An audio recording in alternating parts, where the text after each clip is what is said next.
Então, irmãos, é lógico que a gente quer entender o contexto das coisas que vão acontecer, né? E saber como nos posicionar nesse advento do Senhor. O que nós devemos fazer hoje, por causa desse advento? O que nós estamos preparando hoje por causa desse advento? Nós estamos enchendo as nossas botijas de azeite, porque nós não sabemos a hora, né? Mas a nossa botija tem que estar cheia de azeite.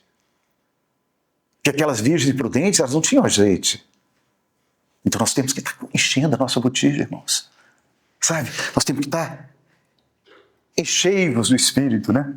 Nós devemos estar cheios do Espírito. Nós devemos estar com reserva de azeite nas nossas vidas. Não é? Por quê? Porque nós temos em vista uma coisa, irmãos. Nesse mundo hoje, nós estamos vivendo aqui, mas nós devemos ter só um olhar. O nosso olhar é o Senhor. É o Senhor. E se a Bíblia fala que esse Senhor vai voltar em glória e que Ele já está em glória e que todo o poder lhe foi dado no céu e na terra, eu quero conhecer mais desse Senhor. Eu quero cada dia estar mais apaixonado por esse Senhor. Sabe? Nós temos que desenvolver um amor, irmãos. Que o Espírito Santo nos conduz a amar o Senhor Jesus cada dia mais. Né? E amar o Senhor Jesus é lógico que implica amar a volta dele. Qual noiva que está se preparando, se arrumando, se ataviando, né? Qual noiva que está se preparando? O dia da noiva, né? Nós estamos vivendo o dia da noiva, né? Hoje tem o dia da noiva, então nós estamos no dia da noiva. Nós estamos nos embelezando e comprando, e pondo de adereços e tudo. Por quê? Porque nosso coração bate só por uma coisa, o noivo. O nosso coração bate pelo noivo. A única coisa que nos interessa é o noivo, não é? Porque ele é o nosso amado. Ele é o amado da nossa alma. Então, esse livro vai revelar esse glorioso Senhor e a majestade que ele tem.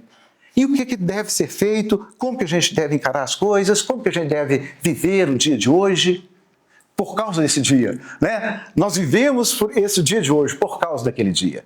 Então, o que a Bíblia fala que nós devemos apressar a volta do Senhor? O versículo fala, nós devemos apressar a volta do Senhor. Então, o que eu devo fazer para apressar a volta do meu Senhor? Santificar a minha vida. Estar sendo santificado todos os dias. Se nós tenhamos só um foco nessa vida, que a gente não tenha 2, 3 focos, né? E santifica nossas vidas. Por quê? Porque nós estamos nos preparando para esse encontro com o Senhor. Então, lá em Romanos 8 fala que a criação está gemendo, mas também fala que nós também gememos o nosso íntimo, aguardando a redenção do nosso corpo. Então, sabe, irmãos, por mais que a gente viva bem aqui, por mais que as coisas nós estejamos amando o Senhor e tudo, esse corpo pede para ser mudado, né? Esse corpo implora, ele está gemendo. Eu preciso de... Não foi para isso, não foi com esse corpo que Deus me criou. Ele me criou com um corpo celestial, um corpo espiritual, não é esse corpo. Né? Então, uma vozinha dentro de você e de mim está gritando, sabe? Eu quero ser revestido. Eu quero ser revestido do que é eterno. Mas, então, a natureza geme, nós gememos dentro de nós, mas tem um outro gemido, vocês sabem também isso? Tem? O Espírito também geme dentro de nós. São gemidos inexprimíveis. Tem um gemor aqui dentro de nós, irmãos. Gemor de quê? Pela volta do Senhor. Mas se eu e você não entendermos a volta do Senhor, não conhecermos a volta dele, então nós não vamos desenvolver totalmente, na plenitude que o Espírito pode fazer comigo e com você, para dar a nós essa experiência de amar a volta do Senhor. Né? Que o Senhor, irmãos, cada dia que a gente reúne aqui numa quarta-feira, nos lares, alguma coisa assim, todas as vezes que a gente reunir, que o amor pela volta do Senhor seja um pouquinho mais incendiado nos nossos corações. Né? Que a volta do Senhor esteja, sabe, que quando a gente encontrar uns com os outros, imagina, se eu amo uma coisa, né? Se eu amo carros antigos, né? Eu amo carros antigos. Aí se eu encontrar uma pessoa que também ama carro antigo, rapaz, a gente conversa 3 horas, 4 horas. Entenderam? Porque é o mesmo propósito, né? Tem os mesmos desejos, as mesmas ambições, entre aspas, não ambições no sentido da palavra, né? Mas gosta de... Então, a conversa flui. Irmãos, por que quando nós estamos juntos, quando a gente está encontrando, a gente não conversa sobre a volta de Jesus? Por quê? Porque deveria ser o assunto da nossa boca. Não é? Então, isso traz um diagnóstico, forma um diagnóstico dentro de nós de que tem uma coisa que não está muito boa ainda conosco, sabia? Porque se nós amássemos a volta do Senhor, provavelmente nós iríamos conversar uns com os outros e falar mais a respeito desse evento, né? Nós deveríamos estar nos consolando uns aos outros com a volta do Senhor, né? Nessa vida aqui não é para a gente plantar raízes fortes nela não, irmãos. Nós estamos aqui de passagem. Nós estamos aqui, ó. Entende? Mas vamos colocar os olhos naquilo que é eterno, né? Naquilo que nós já temos em Cristo, que somos em Cristo. Porque a partir do que nós somos em Cristo, irmãos, é que nós vivemos a vida cristã. Nunca Deus pede nada a nós que Cristo não já tenha feito por nós, né? Tudo. Nós só podemos ser santos porque nós já fomos santificados, né? Por que nós já fomos santificados? Então eu posso viver uma vida de santidade, não é?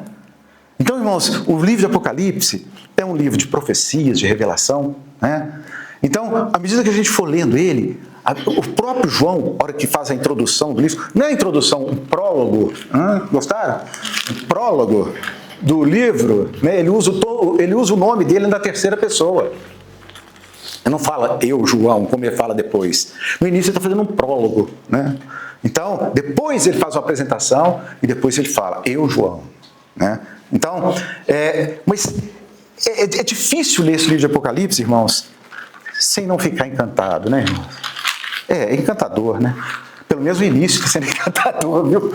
Eu não sei quando chegar aquelas coisas muito complicadas lá, como que vai ser, né? Mas eu estou confiante no Espírito, estou confiando no Senhor, que Ele está abrindo esse livro para nós, viu, irmãos?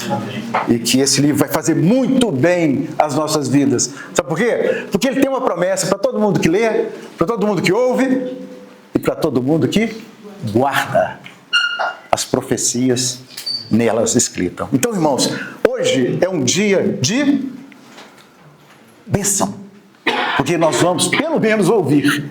Se você tem dificuldade de leitura, a bênção desse livro é para quem lê, para quem ouve e para quem guarda. Então vamos guardar, irmãos? Vamos ouvir o que ele está falando conosco? Vamos correr aqui, sabe? Naquela expectativa, o que ele vai falar conosco hoje? Né? Então vamos aguardar aí que vem bomba. Aí vem bomba. Bomba de alegrias, viu, irmão? Porque a princípio esse livro não é aterrorizante. Ele tem que falar dos terrores que tem, porque nós estamos num mundo hostil. Esse mundo não é nosso lugar. Pensa, nós somos cidadãos de um reino, vivendo num reino de outro governante. Né? Então nós vamos ser perseguidos, nós vamos ser combatidos, é lógico. E por isso que esse livro fala de tribulação. Porque a tribulação não é por nada, é porque nós amamos o Senhor e porque nós servimos o Senhor. Não é porque nós estamos atribulados, que nós estamos errando, pecando, não. É porque por nós levarmos o nome do Senhor, nós vamos ser atribulados. Porque todas as pessoas que quiserem viver piamente em Cristo serão atribuladas. Sofrerão. Então o sofrimento, irmãos, o sofrimento, ele deve ser visto com outro paradigma. O sofrimento, você não deve olhar para o sofrimento e falar que ele está te destruindo. O sofrimento permitido por Deus não é para destruir, irmãos. Imagina, João, sozinho numa ilha, lá, tadinho, no dia de domingo, no dia que partiu o pão, no dia que partiu o pão, né? Ele está lá na ilha, de repente ele recebe um êxtase, né? E arrebatado em espírito, e tem a maior revelação que o apóstolo podia ter nessa época. Foi dada a ele, e ele escreveu esse livro. Então, era um sofrimento? Está lá? Era. Mas, irmãos, durante o sofrimento, Paulo fala assim, quando estou sofrendo, quando eu sou fraco, é que eu sou forte, porque o poder de Deus se aperfeiçoa na fraqueza. Né? Então, irmãos, vamos ter um olhar novo para o sofrimento, vamos olhar para o sofrimento, como a palavra de Deus mostra o sofrimento, que ele faz parte de nós, porque nós estamos em Cristo, nós vamos sofrer. O fato de nós estarmos em Cristo Nós vamos sofrer. Mas não é um sofrimento que nos destrói. Porque, olha para você ver, coisa louca. Nós podemos estar num processo de sofrimento cheio de alegria. Podemos estar num processo de sofrimento cheio de alegria. Entendeu? Porque a nossa alegria não depende das circunstâncias. A nossa alegria depende do Senhor. A nossa alegria é o Senhor. Então nós podemos enfrentar sofrimentos? Podemos. Podemos enfrentar sofrimentos, irmãos, e ter alegria. Né? Então, quando você começa a não se vitimizar, né?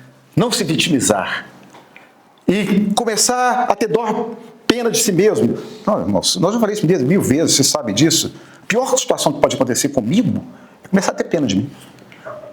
Não, vocês não sabem o buraco que eu cavo. Quando eu começo a ter pena de mim, eu vou cavando um buraco, eu saio lá no Japão, sabe? Se não interromper esse ciclo. Então, por isso eu já sei, irmãos, eu não me entrego mais à autopiedade, tá? Toda vez que sussurra no meu ouvido, olha, você vê isso no mundo, não sei o quê, blá, sabe? Eu lanço fora isso urgentemente, porque isso não faz parte mais da natureza que o Senhor quer construir em mim. Então, aquilo que o Senhor não quer construir em mim, eu devo mortificar. Né? Pensamentos, desejos, coisas afins. Nós temos que começar a sacrificar essas coisas. Tá? E o sofrimento, o medo de sofrer, também deve ser sacrificado.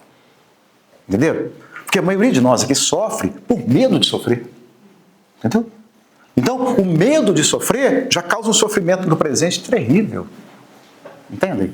Então, é enfrentar o medo, né? Enfrentar o medo no Senhor e levar a vida como a Bíblia diz que nós devemos levar.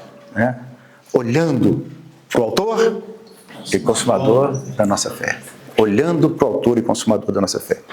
Então vamos lá, vamos dar uma lidinha aqui no início novamente de Apocalipse, que nós estamos bem no início do livro. Eu vou ler, vou parar mais ou menos onde a gente parou semana passada. Revelação de Jesus Cristo, que Deus lhe deu para mostrar aos seus servos as coisas que em breve devem acontecer e que ele, enviando por intermédio de seu anjo, notificou a seu servo João, o qual atestou a palavra de Deus e o testemunho de Jesus Cristo quanto a tudo o que viu. Bem-aventurados aqueles que leem, aqueles que ouvem as palavras da profecia e guardam as coisas nelas escritas, pois o tempo está próximo. Então, 2 vezes aqui ele falou da brevidade do tempo. Irmãos, nós devemos aprender realmente a remir o nosso tempo. O nosso tempo é a coisa mais preciosa que nós temos. A coisa mais preciosa que você tem na vida é o tempo. Então, vamos aprender a remir o tempo e fazer o tempo a nosso favor. E não deixar que o tempo nos conduza de uma forma inadequada. Não é isso? Então, aqui quando ele fala profecias, olha para você ver, ele está falando palavras da profecia. Então, esse livro é um livro de profecias. Tem um versículo que eu acho que seria interessante a gente ler. 1 Coríntios 14. Olha para vocês verem que coisa interessante.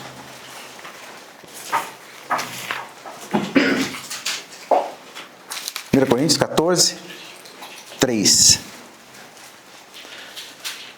Mas o que profetiza fala aos homens. Então ele está falando assim, as pessoas que profetizam falam aos homens. E para que serve a profecia? Olha aqui. Mas o que profetiza fala aos homens, edificando, exortando e consolando. Então esse livro do Apocalipse, irmãos, ele vai te exortar, presta atenção, ele vai edificar a sua vida e vai te consolar. Não é? Porque ali fala que é um livro de profecias. Então essas profecias lembrem disso, guarda esse versículo, irmãos, depois você escreve um cantinho. O que a profecia faz? Edifica, exorta e consola. Edifica, exorta e consola. Ah, tá vendo? Assim. Isso é importante guardar, sabe por quê? Porque é isso que vai falar com você e comigo. Ou no significado fala encoraja. Exorta, encoraja. Está no mesmo sentido, né? Encoraja. Isso, encoraja, exorta. É isso. Então, irmãos, a hora que nós estivermos lendo isso aqui, nós vamos receber algumas profecias, tá bom? Então vamos ver o que o Senhor vai falar conosco hoje. Se bem que já começou a falar, né? Porque só de explicar o que é a profecia já é algo novo para os nossos corações. João, às 7 igrejas que se encontram na Ásia, graça e paz a vós outros, da parte daquele que é, que era e que deve e que há de vir. Da parte dos 7 espíritos que se acham diante do seu trono. E da parte de Jesus Cristo, a fiel testemunha. O primogênito dos mortos, o soberano dos reis da terra. Então aqui fala da grandeza de Jesus, irmãos. Quando ele fala quem é o nosso Senhor hoje, que não é mais aquele Jesus crucificado, não é aquele Jesus que foi humilhado, mas é um Jesus soberano, né? Rei, soberano dos reis da terra. Mas ao mesmo tempo que ele fala dessa grandeza, ele já volta para a nossa realidade. Olha aqui. Aquele que nos ama. E pelo seu sangue. Então não é o sangue dele agora, né? Porque agora, antes ele teve que se fazer homem, semelhante ao Filho do Homem, é isso? E derramar o sangue, porque tinha que cumprir a principal coisa para as nossas vidas, né? Derramar o sangue dele para perdoar os nossos pecados. Então ele fala que nos ama no presente e mostra que nos ama a hora que ele derramou o sangue dele pelos nossos pecados, para nos libertar dos nossos pecados. Essa é a maior prova de amor.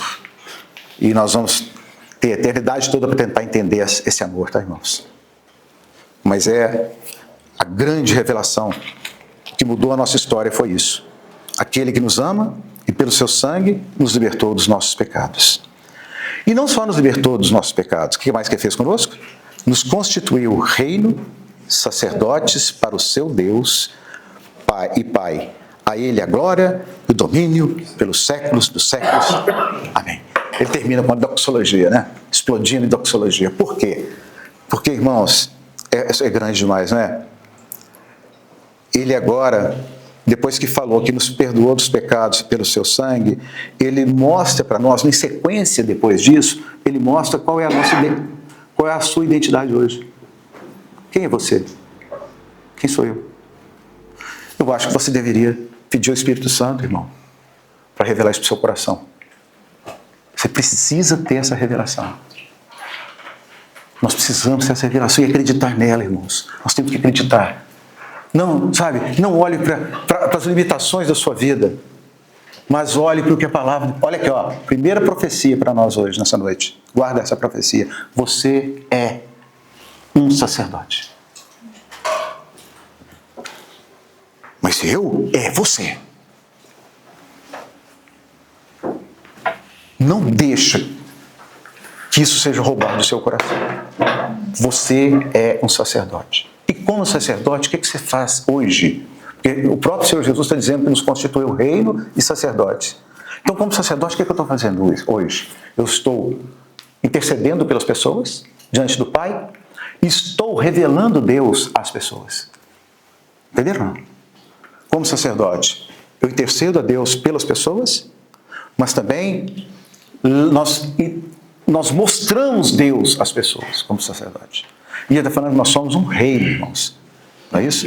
Ele nos libertou do império das trevas, nos transportou para o reino do Filho do seu. Não é isso? Então nós fazemos parte de outro reino, nós já estamos sendo governados pelo Espírito Santo. O Espírito Santo está habitando em nós para introduzir através da sua vida e da minha vida o reino nesse mundo. Estamos num território hostil, perigoso, mas o Senhor nos lançou nesse mundo. Jesus fala assim, eu não quero que os tire do mundo, mas os livre do mal. Então não é hora de sair do mundo, não é a hora de abandonar o barco, é hora de estar no mundo, tá certo? E não temer o mal, porque nós estamos guardados do mal. Né? Então, primeira revelação, irmãos, Deus nos constituiu sacerdotes e reis, tá certo? Continuando. Eis que vem com as nuvens, e todo olho verá, até quantos os traspassaram. E todas as tribos da terra se lamentarão sobre ele, certamente. Amém. Nós já falamos sobre esse versículo semana passada, né? E como eu não tinha lido ele com outro grupo de irmãos que também está estudando o livro de Apocalipse, aí nós fomos explicar para os irmãos que essa vinda aqui, as nuvens, né, como que ela acontece, a parousia do Senhor, o início, o fim, não é isso? Mas eu não preparei para falar isso com vocês aqui hoje, porque eu acho que vai sair muito do que eu gostaria de falar hoje. Mas está anotado aqui, tá? Porque vai surgir outras oportunidades para a gente falar sobre essa parousia do Senhor, tá? Mas ela daria uma reunião só essa questão, de explicar para nós como nós entendemos essa volta do Senhor Jesus, ok? Então, nós vamos deixar algumas duvidazinhas aqui e vamos para frente. Eis que vem com as nuvens e todo olho verá até quantos traspassaram. E todas as tribos da terra se lamentarão sobre ele, certamente. Amém. Eu sou o Alfa e o Ômega, diz o Senhor Deus, aquele que é, que era e que há de vir, o Todo-Poderoso. Mais uma vez, né, a linguagem de Deus se interpõe à linguagem do Senhor Jesus, porque isso mostra a divindade de Cristo, né? Porque essas mesmas palavras Cristo usou, e Deus também usa as mesmas palavras, né? Quando ele fala que é isso, isso, isso, Jesus também fala que ele é isso, isso, isso, né? Então, nós paramos aqui na semana passada, vamos continuar agora então. Eu, João, irmão vosso e companheiro. Olha para vocês verem, irmãos. Eu, João, irmão vosso, como nós já falamos. A humildade de João, né? Porque ele era o último apóstolo, ele tinha todas aquelas credenciais que ele tinha, ele era um discípulo amado, mas no meio dos irmãos, ele é irmão. E nós vimos semana passada que nós não devemos dar pronomes a nenhuma irmão que tenha algum dom ou algum trabalho específico pelo Senhor. Porque Jesus falou que entre nós deveríamos chamar irmãos. Então nós não vamos voltar nesse tópico também não. Eu, João, irmão vosso e companheiro na tribulação, no reino e na perseverança em Jesus. Então quando ele fala, o que nós encontramos em Jesus? Nós encontramos um reino, nós encontramos tribulação e nós encontramos perseverança. Todas essas coisas estão incluídas em Jesus. Então, irmãos, se nós quisermos viver em Jesus, essas três coisas têm que acontecer conosco. Inclusive, em Romanos 8 também fala da esperança, que a nossa esperança é real, né? Nós vamos esperando essa volta do Senhor, estamos esperando a transformação do nosso corpo, então nós precisamos de perseverança, não é? Por exemplo, as virgens prudentes, elas eram perseverantes. Prudência significa uma pessoa assim que é prudente, ela é vigilante, atenta, né? Não é negligente, não é isso? Então você vê que há necessidade, irmãos, dessa visão, né? De que no reino, no Senhor Jesus, nós precisamos de perseverança, nós precisamos de paciência, porque as coisas não vão acontecer no nosso tempo, as coisas não vão ser do jeito que a gente gostaria que fosse. E nesse ímpeto de querer fazer as coisas acontecer ao nosso bel prazer, às vezes a gente se perde no caminho. Então, perseverança, paciência, são frutos que o Senhor vai colher em nós, em Cristo. Por isso ele está falando, companheiro, né? E eu falei com os irmãos companheiro, essa palavra no latim significa companeo. Companeo, ou seja, no latim, não no grego. Aquele que come do mesmo pão, né? Então, se eu como do mesmo pão que vocês comem, o que nós estamos fazendo junto? Se quando eu vou comer, você come junto comigo? Hein? Comunhão. Comunhão se fuma em quê? Mesmo propósito. Irmãos, vou dizer uma coisa para vocês. Se o Senhor Jesus, presta atenção, atrair pelo menos um de nós aqui, com essa visão, a sua vida pode transformar a vida completamente dos relacionamentos que você tem.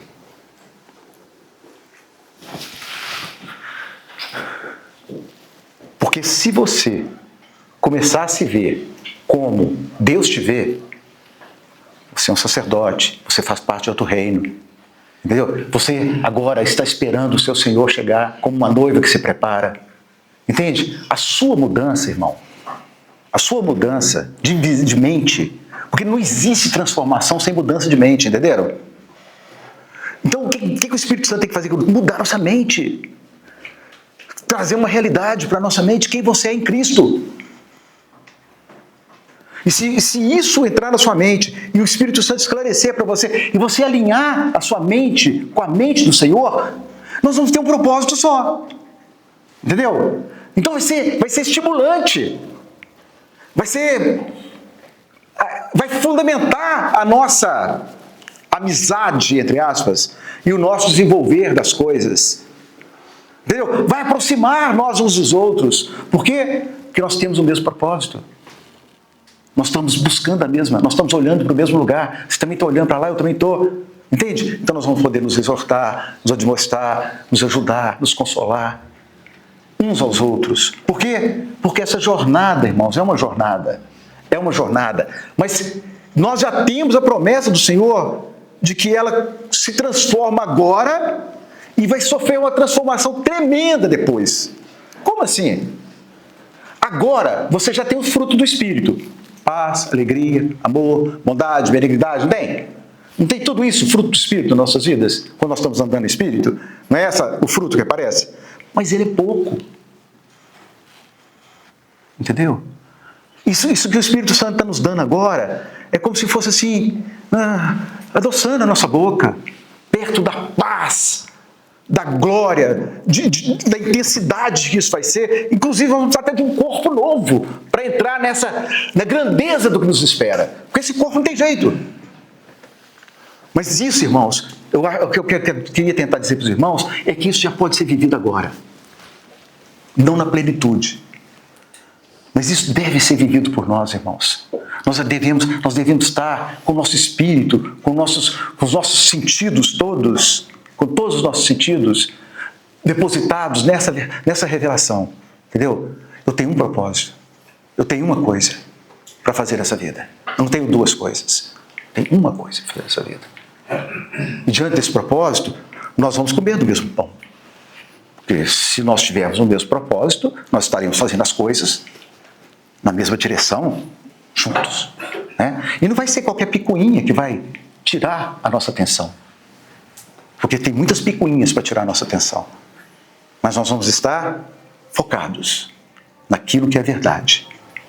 Então, aqui ele diz, eu, João, irmão vosso e companheiro, né? Na tribulação, no reino, na perseverança em Jesus, achei-me na ilha de Patmos por causa da palavra de Deus e do testemunho de Jesus. Está falando por que ele foi para aquela ilha, né? Por que ele estava lá na ilha? Hora nenhuma ele fala, eu estou preso, mas ele está nessa ilha por causa do testemunho de Jesus. E, continuando, nós falamos. Aí ele fala, achei-me em espírito. Tem outra tradução? Uhum. Eu, pessoalmente, acho essa mais certa. Arrebatado. Porque na LTT está também arrebatado. Então ele fala, achei-me em espírito, ou arrebatado em espírito, no dia do Senhor, e ouvi por detrás de mim uma grande voz como de trombeta. Não é isso? Então, João, vamos tentar imaginar a situação, né? Ele primeiro se apresenta aqui, aí ele começa a narrativa do que aconteceu. Ele falou assim, eu estava na ilha de Patmos, e de repente eu me achei em espírito, ou eu fui arrebatado em espírito, tomado em espírito. Comunhão, a sua fala comunhão? Não, eu escrevi aqui, alguém falou para mim, não lembro quem foi não, mas se você for, achei em espírito agora, no dia do Senhor eu ouvi por trás de mim grande voz. Você estava em comunhão com o Senhor. Não, sim. Agora, por isso que vou tentar fazer uns comentários aqui com os irmãos. Por exemplo, ele fala assim, eu estava na ilha de Patmos e fui arrebatado no dia do Senhor, não é isso? Que dia é esse dia do Senhor? Hã? Aí, ó, quem fala? Quem é do domingo, levanta a mão. Não precisa não. Quem é da volta do Senhor? Porque todas as duas coisas estão certas. Eu estava na ilha de Patmos, fui arrebatado em espírito, e de repente eu estava vendo o dia do Senhor acontecendo, entendeu? O grande e poderoso dia do Senhor. Não está errado, não. Mas a maioria dos irmãos que estudam creem que está falando do domingo. Porque o domingo é o dia do Senhor. Vocês sabiam disso, irmãos? Que o domingo é dia do Senhor ou não? Todos sabiam? Não? Aí, ó, tem alguém que não sabia. O domingo é chamado dia do Senhor porque foi o dia que o Senhor Jesus ressuscitou. O domingo, né? É o primeiro dia da semana. Então ele é chamado dia do Senhor. Então ele pode, alguns irmãos creem, que ele estava na ilha de Patmos e era domingo. E era o dia do Senhor. E o que ele fazia? O João, irmãos, o João era um irmão extremamente espiritual, né? Ainda mais nessa idade aqui, depois de tudo que ele viveu. Então ele sabia cultivar a vida espiritual. Que apesar dele estar sozinho, entre aspas, eu não sei se tinha outros irmãos lá com ele, mas vamos supor que ele esteja numa situação de solidão naquela ilha. Mas apesar dele estar em solidão, ele sabia que era dia do Senhor. E ele sabia que os irmãos todos, nesse dia, estavam lembrando do Senhor.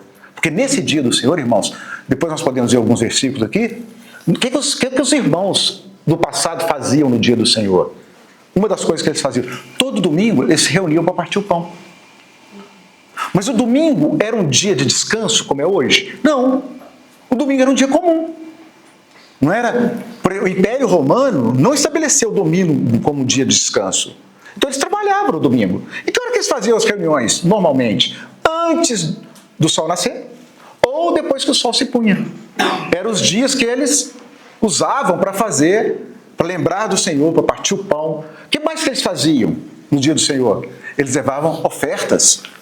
Tinham igrejas passando necessidades terríveis.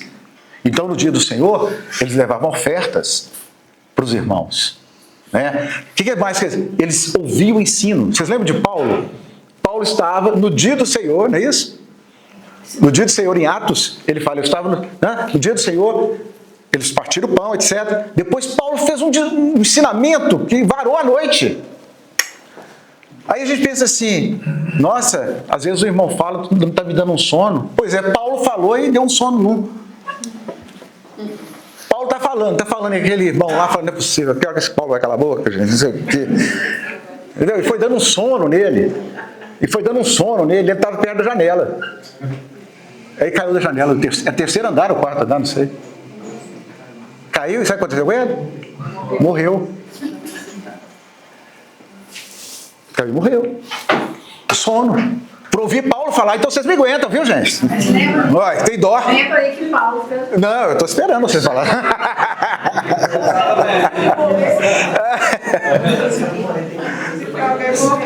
Mas Paulo, o moço morreu. Como é que era o nome dele? Tem até o nome dele. Eutico. Olha pra você, todo mundo lembra o nome do homem que morreu. O Eutico. Né? Mas Paulo foi lá, orou por ele e ele recobrou a vida. Deus ressuscitou ele novamente. Aqui na minha Bíblia fala o seguinte, no dia do Senhor. Essa expressão é usada aqui pela primeira vez. E a única vez no Novo Testamento, para designar o primeiro dia do Senhor, isto é o domingo. Então, assim, parece que na tradução do grego, essa palavra ela é diferente da quando falava dia do Senhor nas anteriores. Sim, pode sim. Aqui, não, sim. Só assim, porque você falou, às vezes tem... Né? Não, tem as duas interpretações, viu, irmãos? Você não pode dizer que uma pessoa está errada se falar assim. Não, ele não era domingo, ele estava no dia do Senhor. Agora, tem uns irmãos que são mais assim, sabe assim, não, era o dia do Senhor, tá? Era o dia do Senhor e ele viu o dia do Senhor. Entendeu? Temos duas coisas. Era o dia do Senhor e ele estava vendo o dia do Senhor. Então, fecha o assunto, ninguém vai brigar por causa disso, né? Então, achei-me em espírito, né? No dia do Senhor e ouvi, por detrás de mim, uma grande voz, como de trombeta. Então, irmãos, olha para vocês verem. Agora, aqui ele fala que eu fui arrebatado, não foi? Não foi isso que ele falou? Ele foi arrebatado em corpo ou em espírito? Espírito? É mesmo?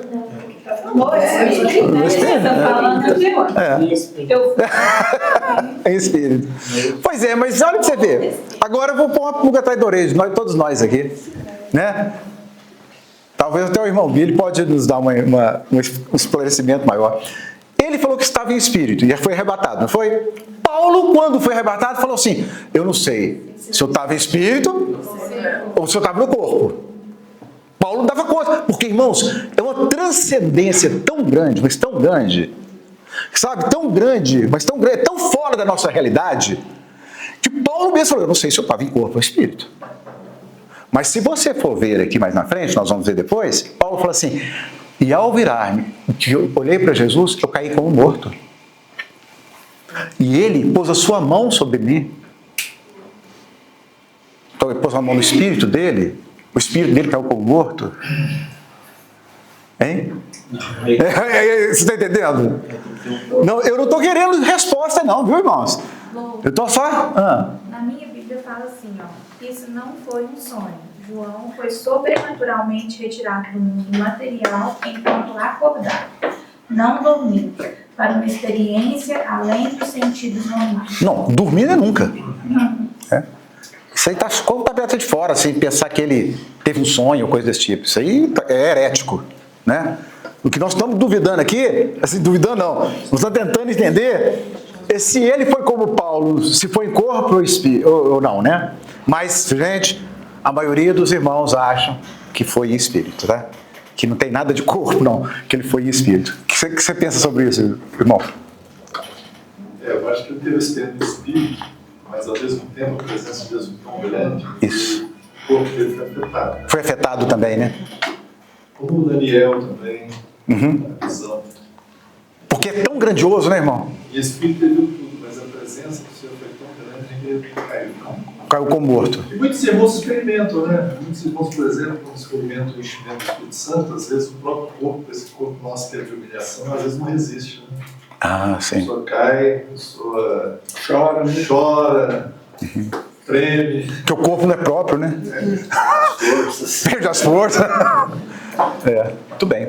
Então o irmão creia que, por exemplo, a experiência foi tão grande que afetou o corpo dele lá em Patmos. É isso mesmo? Mais ou menos isso, né? Mas não sou bem mais não. Não, eu sei. Eu só estou pedindo ideia. Você entende dessa forma. Ele não está batendo o martelo também, não. Aqui está escrito assim, no Espírito, e o Espírito é com letra maiúscula. O Espírito arrebatou ele. Que é no. Fui arrebatado no Espírito. O meu está em espírito. O meu é em Espírito. Deixa eu ver como foi no Espírito. A minha João Ferreira de Almeida, revista e corrigida. Irmão, deixa eu intrometer aqui. Pode intrometer. A palavra original, ele diz assim, não tem maiúsculos e minúsculos não, né? É tudo escrito No original. no original. Então, às vezes o tradutor, os irmãos, eles ficaram com dificuldade para dizer se era o Espírito bom ou se era o Espírito Senhor. Mas aqui eu creio que era em Espírito, ele em Espírito. O Espírito humano. Isso. Eu também creio que é Espírito humano. É lógico que é conduzido pelo Espírito de Deus. Porque está fundido, o nosso Espírito está unido ao Espírito de Deus. É isso? Então,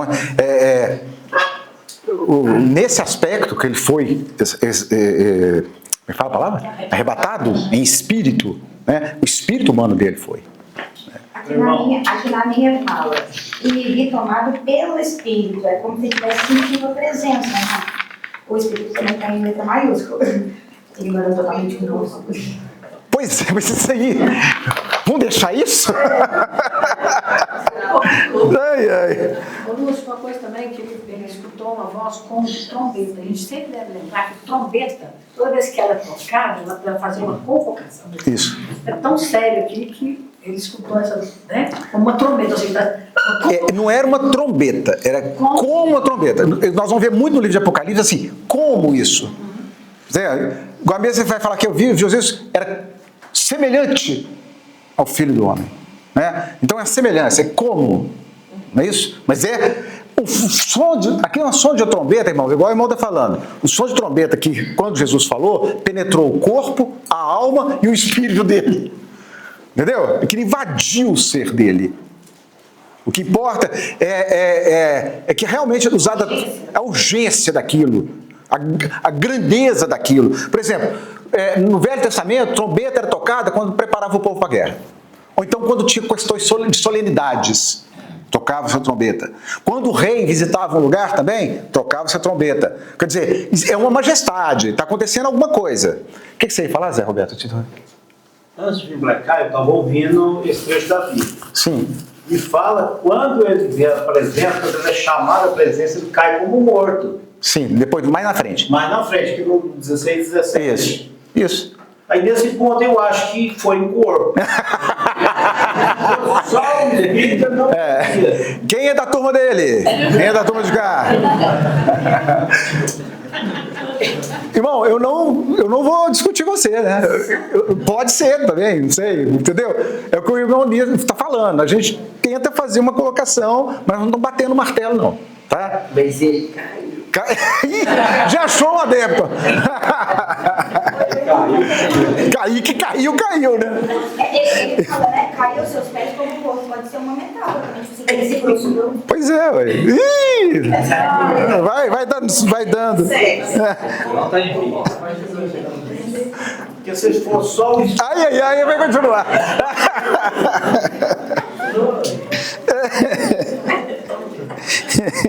Então vamos entender aqui, irmãos. Aqui, ó, até esse momento, João estava de costas. Não é? E ele ouviu uma voz por detrás dele, como de trombeta, mas ele estava de costas. Né? Vamos ensaiar João aqui. Ó. João está assim, a trombeta está atrás dele aqui, ó. Ok? E aquela voz penetrante entrou no coração dele. Entrou no corpo dele.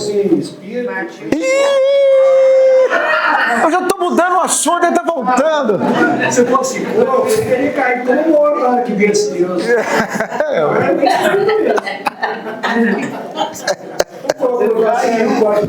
Agora mesmo vamos falar assim, o homem pisou na lua?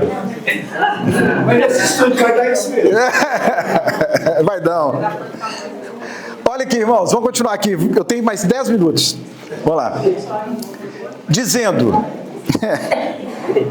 Então, olha o que foi dito com voz de trombeta, irmãos. Olha aqui, ó. Oi? O que a voz de trombeta disse para ele, tá?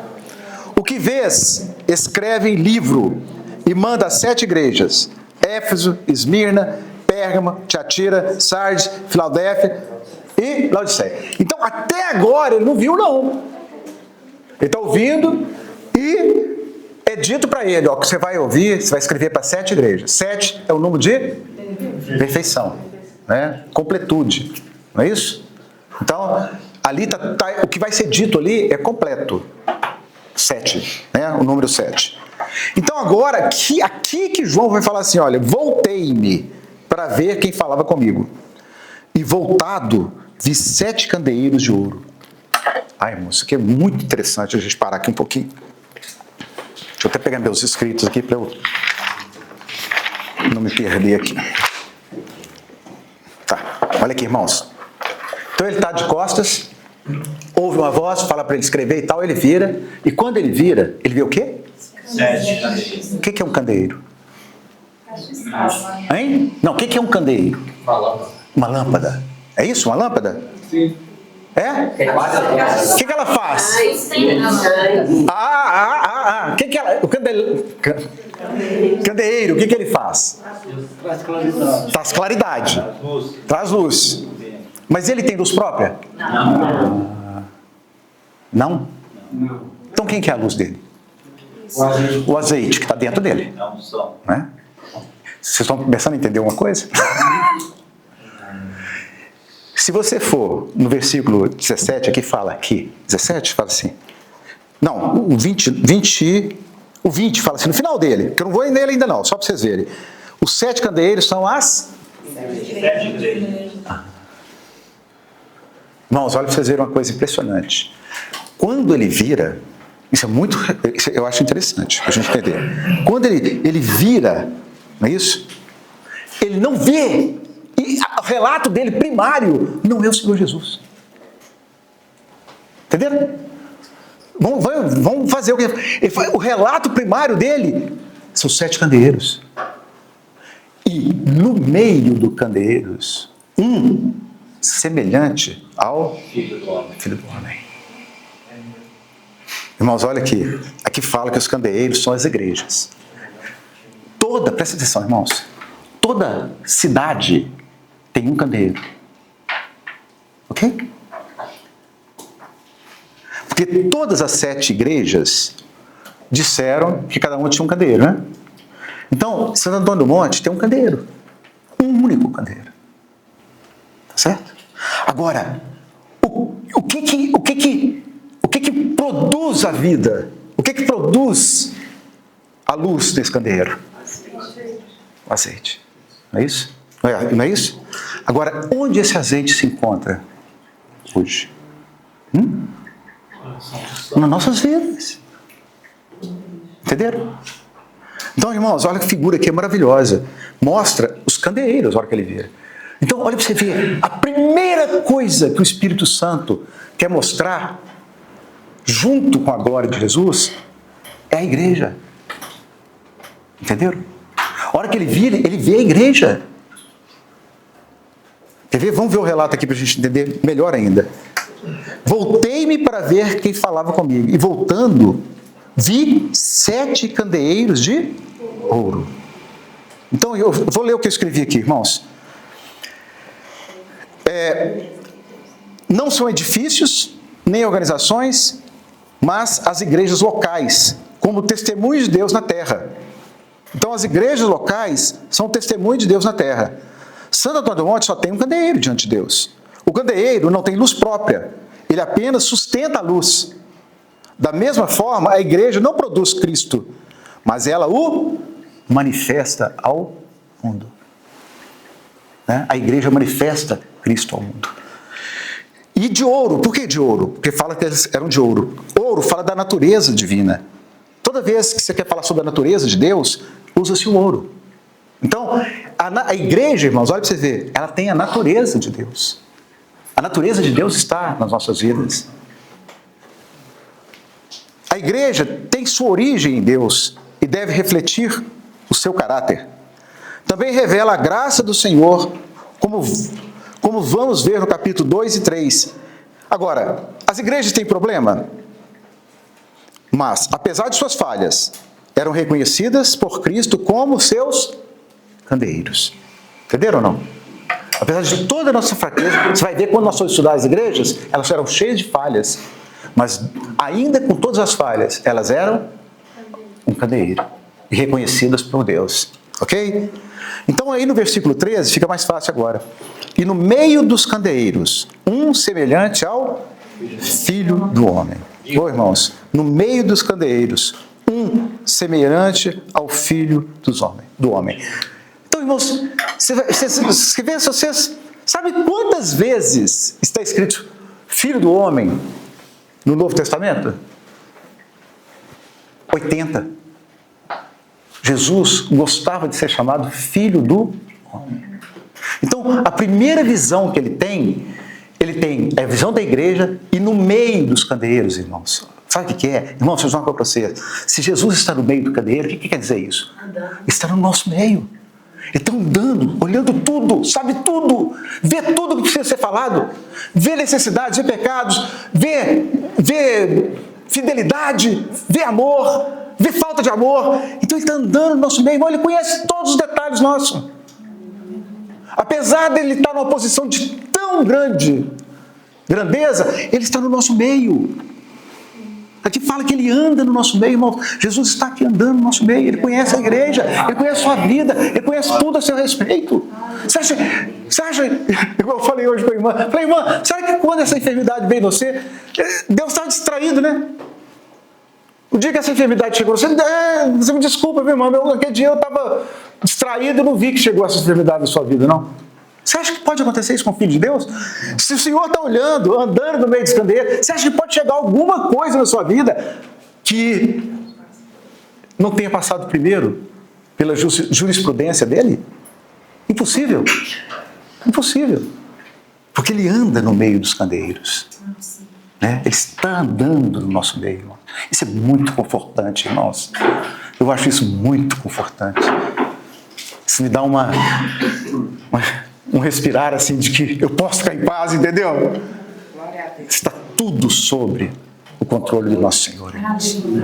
Tudo sob o controle do nosso Senhor. O nosso Deus, Senhor, é maravilhoso, não é, irmãos? Nós podemos confiar totalmente a nossa vida ao Senhor, irmãos. Né? Ele fala: voltei-me para ver quem falava comigo, e voltado vi 7 candeeiros.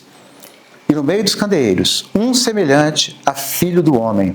Então, se por exemplo, lê em Daniel, se vocês quiserem ler, Daniel 7, vamos ler, Daniel 7,13, rapidinho, que eu já estou encerrando. 13. Aí o Daniel sumiu da minha Bíblia. Achei. 7,13. Então ele falando, né, Daniel falando, ele fala assim: eu estava olhando nas minhas visões da noite, e eis que vinha com as nuvens no céu, um como filho do homem, e dirigiu-se ao ancião de dias, e o fizeram chegar até ele. Então você vê que quantos anos antes, né, de Jesus, quantos anos antes de João, essa visão, a mesma visão, tinha sido dada a Daniel.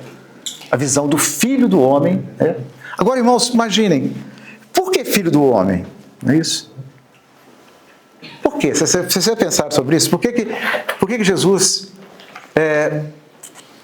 permite esse título?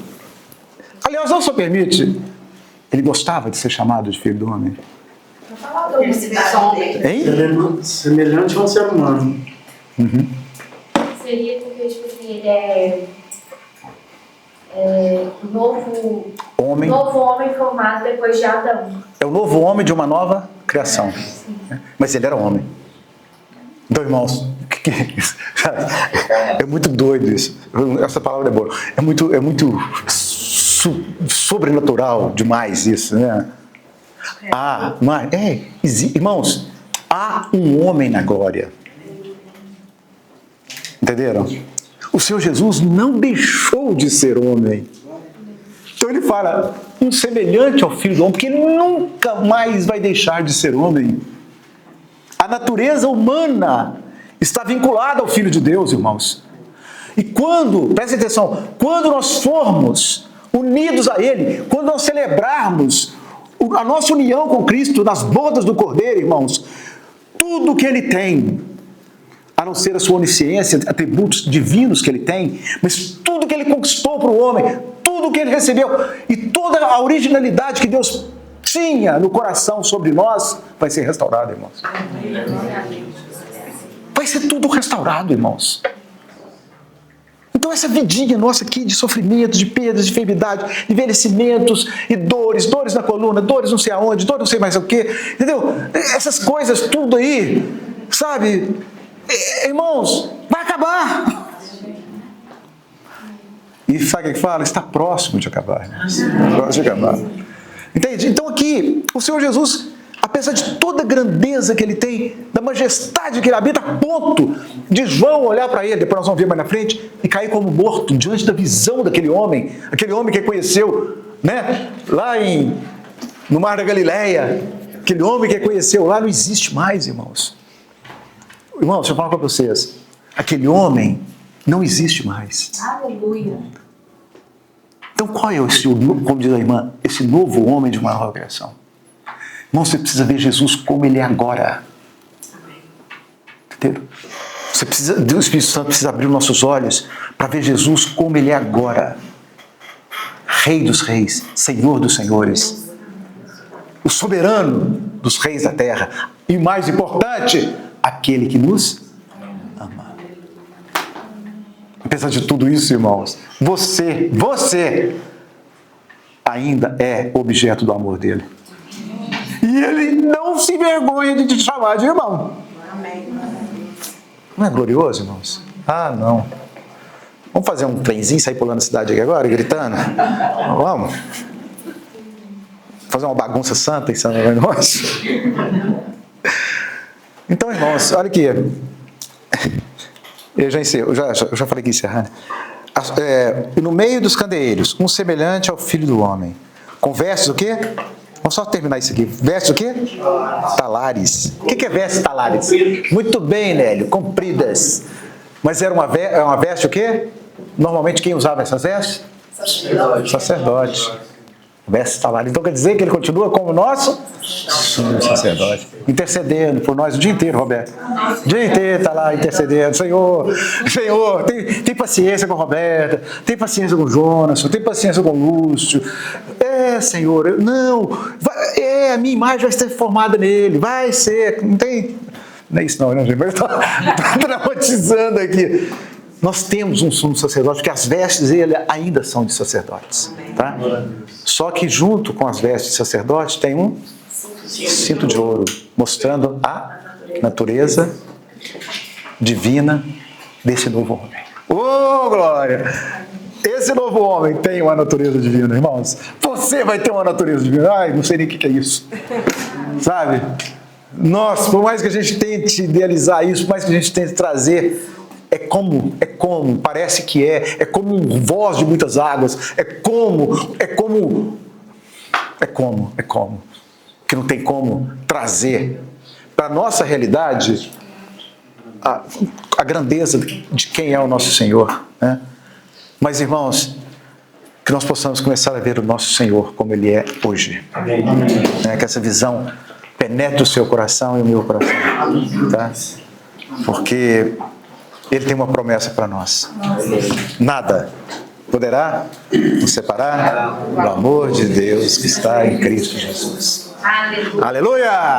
Glória a Deus, hein, irmãos? Deus abençoe os irmãos. Vamos orar.